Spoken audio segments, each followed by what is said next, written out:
G'day, Lauren. How are you? I'm good. How are you? I'm good. Just to set the record straight, Lauren and I know each other. It's Pete again from Thinking Man Business Labs, another episode of the podcast. Lauren and I and her husband Simon have known each other for, I don't know, how long now? Don't know. 5 years? Yeah, probably 5 years, something like that. Yeah. 5 years. And I guess it started off when I photographed the wedding back in the day when I was doing a lot of photography, and we got really close. And but I've also been motivated by both Lauren and Simon's story and their growth and what they've actually done from a business perspective, and how they've been able to manage a lifestyle of being away from each other, but also managing businesses, and Lauren, from a female perspective, managing a business on her own when it's actually quite difficult to do that without the support staff that most businesses can afford, if that makes sense, right? So what I wanted to do today is to have a chat to Lauren, so that anyone listening that's trying to do something by themselves and trying to follow a dream and do all that sort of thing, that Lauren is one of those people that is truly an inspiration to me and would be an inspiration to a lot of people. So Lauren, introduce yourself, and welcome to Thinking Man Business Labs. Well, thanks for having me. Yeah. And thanks for your wonderful friendship for the last 5 years. Thank you. So yes, I am Lauren I run a online fitness business called Fit by Lauren Hannaford, F-H-I-T, but pronounced Fit. And that's been running for about 3 years now. It's been a total work in progress from, when the day it started to this point. And I've learned so much along the way, and have had incredible support from people like yourself, Pete, and my wonderful husband, Simon, and other friends. But ultimately, I've sort of built it from the ground, from a passion that I had of wanting to help people have an overall health and active life and lifestyle, and be able to do it from the ease and comfort of their home, and not need any equipment to do it. I was touring and traveling a lot with work prior to doing this, so I found myself in a lot of hotel rooms and venues, and needed to be able to adapt training to wherever I was, and be able to, number one, stay disciplined and motivated to train, but also be able to do it with not much space and with no equipment. So, yeah. And then I had a number of people who would, I'd put the odd thing up on social media, and a number of people writing, asking for tips on how to do that. And that sort of just naturally progressed into creating Fit. And I've always been very clear about what I wanted and how I wanted it to function for the benefit of the member. But of course, like, all businesses and all projects that we do, there's a lot of work that is involved, and steps that you have to take to get to that point. Sure. But yeah, look, in a nutshell, that's me and the business, online fitness or lifestyle program. Awesome. Thank you for that. And I just want to delve a little bit into your background and what you've done and what got you to that stage. So if you want to talk about where you've come from and how it gives you the authority to because there's a lot of people doing a lot of online stuff right now, and I want to talk about your background, what you've done, and what led you to actually becoming an online fitness instructor, because it's sort of become a cool thing to do during COVID, if that makes sense. But you were doing it long before COVID, and we've been working with it long before COVID. Yeah. So it's one of those things that it's not as if you've just jumped on the bandwagon. You've been doing this for a very, very long time, and your program is very, very refined and much sort of articulated to the user, with the user in mind, with mobiles in mind and tablets in mind, and the whole even the corporate structure, how people can work from home, and work out from home and doing all that sort of stuff. So can you talk to us a bit about your background, how you got there? I know you've done gymnastics and you obviously did the whole Wiggles thing. So just give us a bit of a background of that and how you got into this. Yeah, well, so I grew up as an elite gymnast. So I started gymnastics from the age of 5, and I was training, 32 hours a week. I think probably from the age of 7. So I've been very involved in sport and training myself. So it's something that I completely sort of understand and have experienced. Sure. And know that routine and discipline is what gets you going. Yeah. And motivation is something. So a lot of people talk about, I don't have the motivation to train or exercise, but it's actually about that routine and discipline that gets you started. So so I grew up as an elite gymnast, trained many hours. So I fully understand how the body can respond in a positive way to physical activity, and that you also don't need any equipment to be physically active and mobile in your day, for things in your day-to-day life. Like as a gymnast, we're always throwing our own body weight around. So that was sort of the motivation for me in the style that I've created my business from that experience, and knowing that it does work, and that routine and repetition is really important. Sure. And then I did my personal training certificate. So backtrack. When I stopped competing gymnastics, I started coaching. So I then was in the gym doing that and coaching the other coaches as well as my own squad. And everybody just loved the style of training that I was doing. So I thought, okay, there's something in this. So I went and did my personal training certificate to be properly qualified to be taking those classes and those sessions. And then my life went a little bit of a offshoot, and I was asked to join the Wiggles to live tour for a few years, because the shows were very gymnastics based and circus based at the time. So I said, sure, why not? I'll do that. Which then also really helped in the understanding of being able to adapt training to different environments and different circumstances that you find yourself in. So like I was saying, I'd have a small amount of space, backstage at a theatre or a hotel room. So all of that learning and that experience of growing up as a gymnast, I then was adapting into a different style of training with those same principles.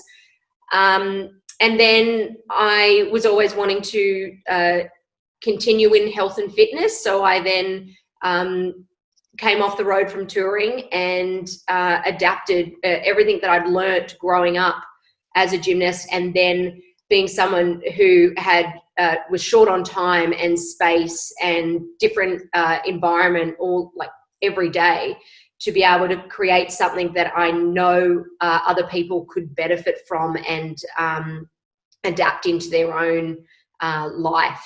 Yeah, sure.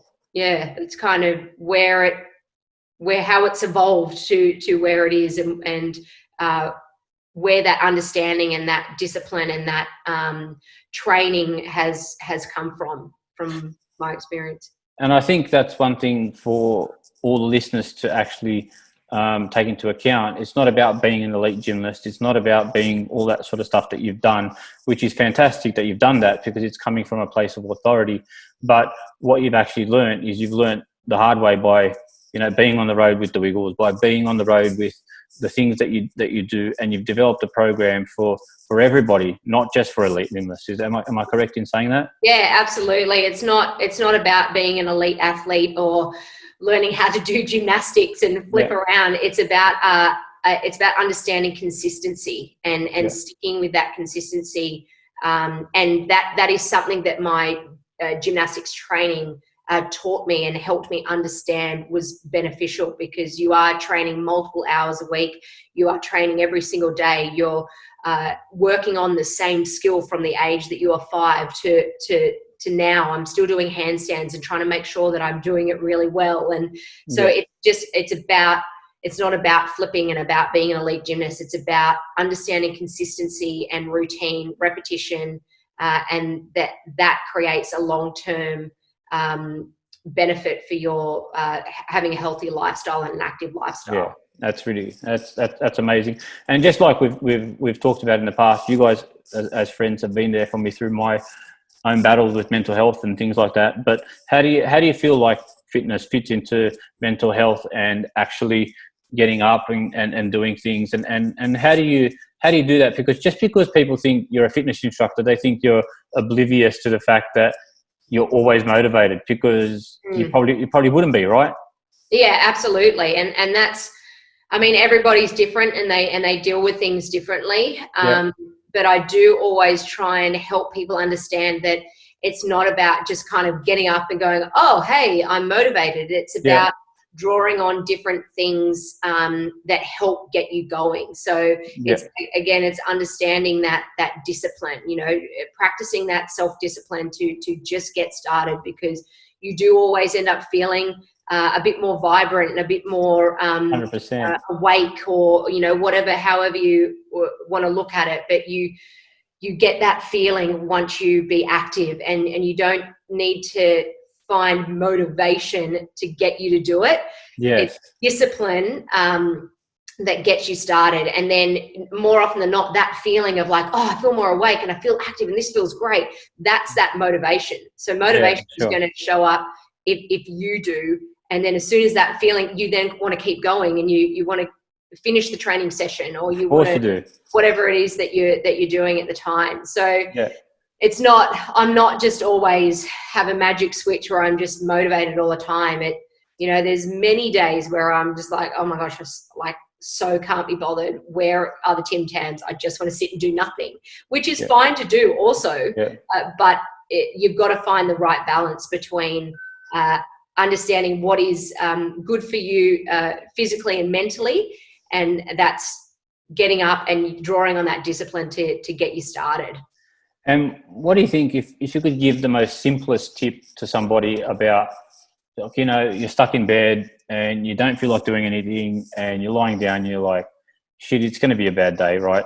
And like, what's the simplest thing? Is it opening the blinds? Is it getting some sun? Is it just getting up and having a coffee? Like, what gets you sort of going when you're having one of those bad days? I think it is, you can make it a very simple physical act of just get up and go to the bathroom, or get a glass of water, physically do something, get out of that room. It doesn't have to be, I need to get up and I've got to do this today, I've got to do that, and I've got to go and exercise first. Like, simplify it and just start with get up, walk to the kitchen and have some water. That's all you need to do. You just got to get on your feet. But on a emotional or a mental sense, I always try and have people understand what their why is. So whether it be about getting up and training, or getting up to do some work that they've got to do, or whatever it might be, understand the emotional connection to why it's good for you to do that. And draw on that and think about that. And it's usually quite a few layers deep. Like, for a lot of my members, they say, I really want to lose weight.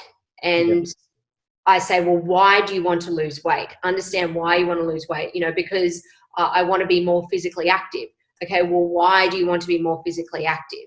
And you can get down deep in the layers, and then it becomes about the emotional connection of, wanting to be able to, I want to run around the park with my kids, or, my parents weren't very physically active when I was little. I don't want to repeat the same thing for my children. So it's starting from, the surface of I want to lose weight, but the actual reason is a few layers deep to understand that emotional connection to why you want to. Yeah, so, that's awesome. That's great. So similar thing, if you're stuck in bed and you can't get up, try and draw on one of those whys to understand an emotional connection of drive to want to achieve something or do something. Awesome. And I know it's been going on for a couple of years, Fit, and it's grown obviously exponentially over time. But you obviously a motivation for not only people in fitness but women in business. What sort of recommendation do you have for women who want to do their own thing? Because you're not working from an office, you work from home, and sometimes that can be quite lonely because Simon's obviously on the road for long periods of time, and it's tough to keep motivated and do all that sort of stuff. So what sort of tips do you have for anyone listening that's a male or a female, I guess it doesn't really matter, that tries to that loses that motivation sometimes, and we all do. I've done the same thing myself, but how do we keep that consistency going? And I know it's about being around positive people, but when you're stuck by yourself and you're doing your own thing, it's a really difficult thing. So what sort of tips do you have for people that are doing that sort of thing? Yeah, I think it's about trusting in what your what the passion is for what you're wanting to do. If it is, creating your own business, and you've got to understand what the passion is, what the drive is for wanting to create that business first and foremost. And again, which I guess is part of the why, and reflecting back on that whenever you're having those moments of, oh my gosh, I don't know what I'm doing, and I don't know how to do this. Draw on that passion to keep you going, but also don't be shy to ask questions. You don't have to know all the answers when you are creating your own business. And awesome. Yeah, so true. Ask questions. It's okay to ask questions. It's not a sign of weakness in saying, oh, I'm not really sure about that. What do you think? It's okay to ask questions, because you could go around in circles, and then, or you could just, build up the courage, ask the question, and get to what you're trying to get to far quicker. But how true is it? You could sit in front of a computer for 6 hours and try and search around and find something, or you could make a phone call to somebody that And this is one thing that I always try to explain to my listeners is everyone's got a network, right? Yeah. Whether we admit it or not, we've got a network. And one of the things that a lot of people fail to do is they think that people that are friends, they don't want to annoy them, right? Because they're friends, right? But at the end of the day, friends help friends, right? And it's just what it is. I would rather hear a phone call from you saying, Pete, I need help with this, rather than you sitting there for 6 hours on the internet trying to work things out, when you know that I could have the answer straight away, or somebody else in a different strategic role, whatever that might be. And I think that a lot of people get there stuck because they're too proud to ask for help. So it's one of those things. Don't be too proud to ask for help. What do you think about that? Yeah, I totally agree. And I think it's an important thing to see it as empowering the other person. So rather than thinking, oh, I can't ask that question, I should know the answer, and circling around in your mind, think about it differently and think, you know what?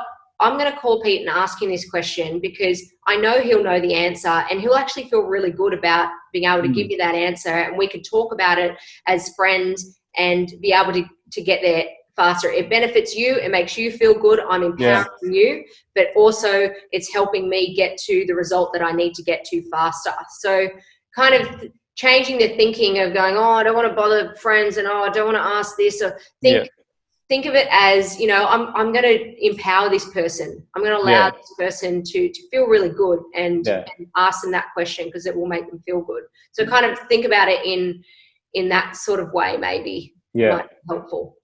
And how do you sort of keep going when you do lose that sort of motivation, when you are alone? Do you rely on friends a lot? Do you rely on your close sort of network to sort of keep you going? How does it work for you? Yeah, it is. It's about relying on the people that are close around you, and whether it's talking about business or not talking about business, just speak to people, create engagement with other people, because you never know where a conversation is going to go or what it's going to be about, which might then ignite that motivation and that drive in you again. It could be completely unrelated, but you might just feel really good after, talking about dogs in the park. I don't know, but Yeah. it just puts you, it lifts you. So then you go, okay, I feel really good from that. And you can get stuck back into what you've got to do. Perfect. So drawing on that network and that, and friends and family.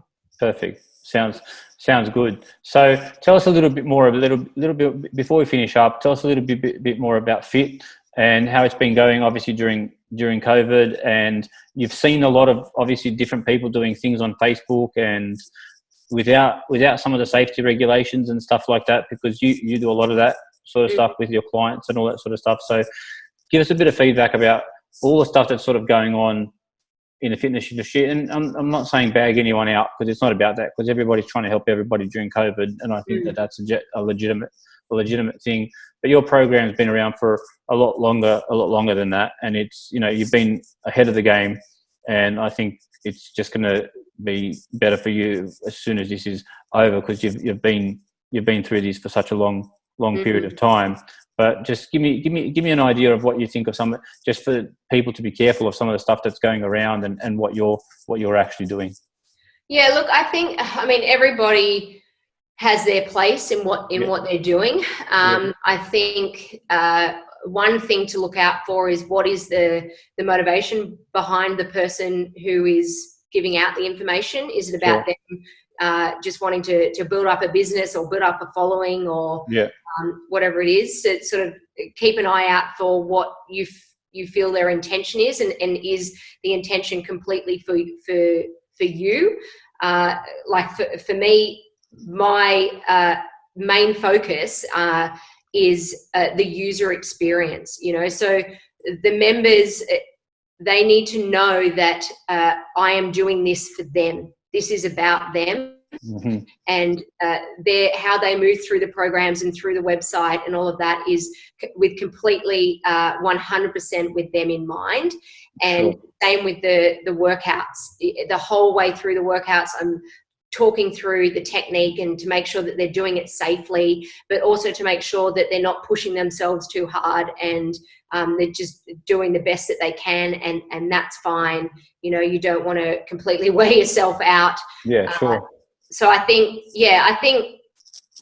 it's just getting an understanding in what the person's intention is of where you're getting your information from, and what their background and experience or credentials are. And what about you for FIT? Are you offering anything during COVID-19, or is it just a normal program? What's sort of happening? So at the moment I'm doing an offering of 20% off the first month. So you can sign up, and maybe we can I'll add in the little code or something in the. I'll put in the comments. No problem. So people can have 20% off the first month to go in there and experience it and have a look around. And there's no lock-in fees or anything like that. People can go on, have a look, see how they go, and then continue, and we can continue working out and having a good time together. Awesome. Sounds good. Yeah. Awesome. So if you wanted to break down everything in a nutshell, obviously the last couple of months has been tough, but obviously you've been doing this for many years. What would be a bit of advice for everybody that's going through what they're going through at the moment? And there's obviously people drinking more alcohol than normal, and probably not as fit as normal, and there's a lot of people going for walks and all that sort of stuff, but you've got your home workouts and stuff like that. So it's one of those things. What would you recommend for them, just to, and especially maybe something around diet and things like that as well? Yeah, look, I think overall it's about being self-aware. I think it is a very difficult time, and there's external factors involved in what then creates certain behaviours, and a reason to feel like something's changed. This has happened, so I'm now doing this. And I think you need to be self-aware and understand what's happening. So people might be drinking more, but they may not actually really notice that they are, or they may just say, oh no, it's just because of COVID that I am. But you need to understand it and be self-aware, so that those sort of things don't continue once we get out of this, because we will get out of it. And I think it's really important that people continue to communicate with other people, like this. Be on Zoom, jump on a call, FaceTime, whatever it is, and talk to someone, communicate with people. Talk, and talk about the fact that oh gosh, I feel like I'm drinking a little bit more. That's right. Talking about it is going to help people become self-aware. The same with food, same with diet. You know, you're kind of bored at home, so you go to the fridge.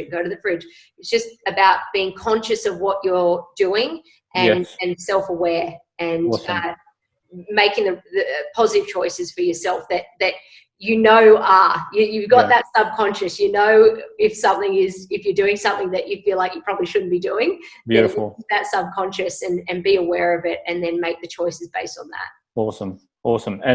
And what's the website, Lauren, that we can get you on if we ever need to? www.laurenhannaford.com.au. Okay, cool. I'm going to have it in all the comments, guys, and have all the links for you guys. I know Simon's there. Simon, you're a lucky man. You're a lucky man. And I agree.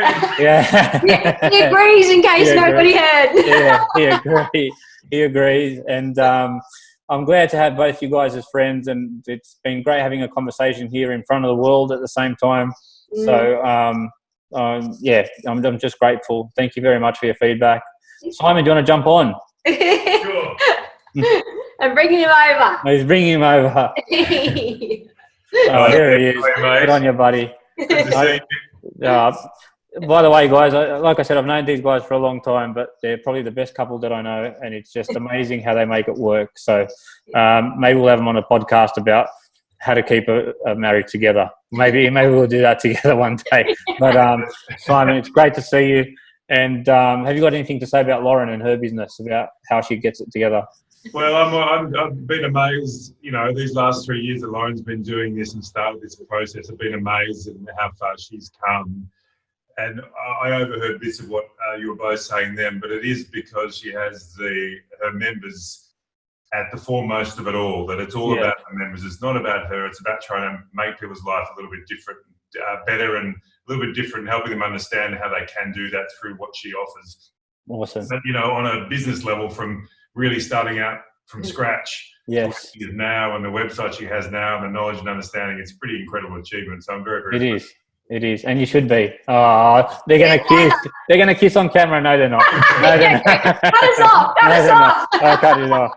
All right, guys. Thank you very much. I appreciate your time. Simon, Lauren, you guys have a great afternoon, and I'll talk to you very soon. Okay. That's good. Okay. Love you guys. Love you guys. Take care. Bye.